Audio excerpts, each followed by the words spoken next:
கொள்கையா? அதனப்பா kilo என்ன விலை என்னன்னு கேட்கிற அளவுக்கு அப்படி ஒரு கட்சியை ஒன்று நடத்திக்கிட்டு அந்த கட்சியினுடைய தலைவர் தமிழ்நாட்டு முதல்வர் சொல்றாரு, நமக்கு கொள்கை இல்லையா? எப்படி நமக்கு கொள்கை இல்லையா? பிறப்புக்கும் எல்லா உயிருக்கும்னு ஒரு அடிப்படை கோட்பாட்டை நம்ம கட்சியினுடைய ஒரு முக்கிய கோட்பாட்டை அறிவிச்ச நமக்கு கொள்கை இல்லையா? எல்லாருக்கும் எல்லாமும் கிடைக்கணும், சமூக நீதி கிடைக்கணும், அந்த சமூக நீதி உண்மையான சமூக நீதியா இருக்கணும், சாதி வாரி கணக்கெடுப்பு நடத்தணும்னு ரொம்ப ஸ்ட்ராங்கா சொன்ன நமக்கு கொள்கை இல்லையா? CAA அறிவிச்சதுக்கு அப்புறம் அப்ப நம்ம கட்சி ஆரம்பிக்கிறதுக்கு முன்னாடியே எதிர்த்த நமக்கு கொள்கை இல்லையா? வகுப்பு சட்டத்தை எதிர்த்து உச்ச நீதிமன்றத்துக்கு முதல்ல போன நமக்கு கொள்கை இல்லையா? நீட்ட வந்தா ஒழிச்சிருவேன், நீட்ட வந்தா அழிச்சிருவேன், ஆட்சிக்கு வந்தவனே ரத்து செய்யறதே நீட்ட தான், அப்படி இப்படின்னு கதையெல்லாம் விடாம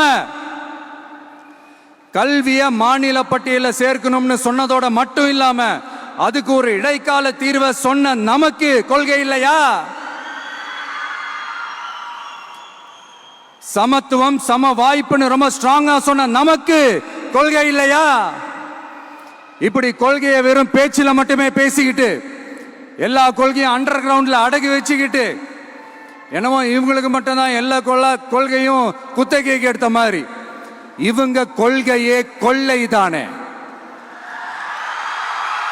எப்படி இவங்க கொள்கையே கொள்ளை தானே. இதெல்லாம் மக்களுக்கு யாருக்கும் தெரியாதுன்னு நினைச்சிட்டு இருக்கீங்களா?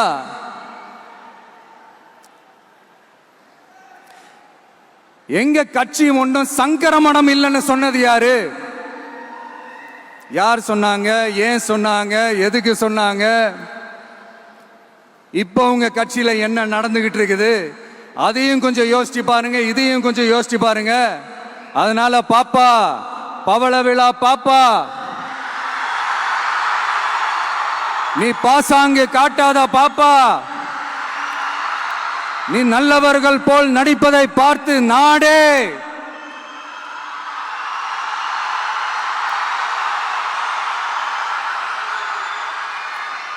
பாப்பான்னு சொன்னோம்.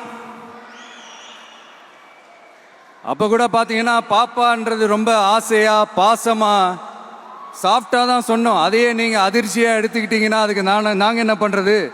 அதே நீங்க விமர்சனம்னு சொன்னீங்கன்னா நாங்க என்ன பண்றது? இன்னும் நாங்க விமர்சனம் செய்ய ஸ்டார்ட் பண்ணவே இல்லையே, இன்னும் நாங்க அடிக்க ஸ்டார்ட் பண்ணவே இல்லையே, அதுக்குள்ள அலர்னா எப்படி?